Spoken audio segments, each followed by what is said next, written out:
Il pourrait devenir un objet familier entre la corbeille et le robot du futur. Il va vous inciter à jeter en vous amusant. R3D3 est un robot de tri intelligent et connecté qui reconnaît les emballages de boissons, les canettes, les gobelets et les bouteilles en plastique. Il le reconnaît, il le compacte et il trie et chaque déchet est envoyé dans son bac approprié. Le robot peut avaler, compacter et stocker 100 bouteilles, 400 gobelets et 300 canettes. Il est même capable de faire la différence.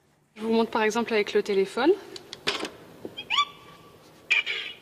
Voilà. Et là, ça devient orange, ça veut dire que ça veut dire que c'est pas le bon déchet et c'est sans risque. Plus de 3 ans ont été nécessaires à cette jeune entreprise de 25 personnes pour créer de toutes pièces et breveter le robot. Présenté en janvier à l'Electronic Show de Las Vegas, il intéresse des collectivités dans plusieurs pays.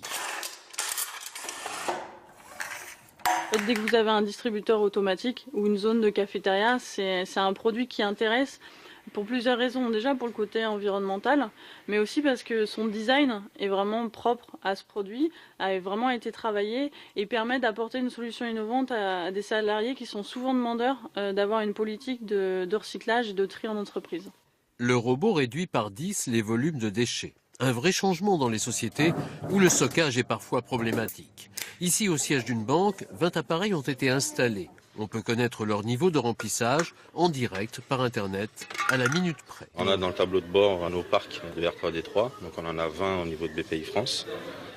Aujourd'hui, donc au mois de février, on a collecté donc 10 kg de déchets, donc notamment 1505 gobelets, 12 bouteilles en plastique et 36 canettes.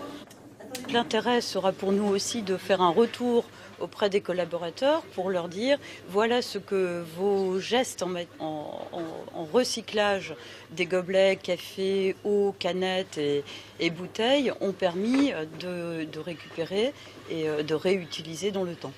En France, chaque année, 4,7 milliards de canettes sont jetées, 57% sont triés parmi les autres déchets et recyclés, comme dans cette unité au nord de Paris.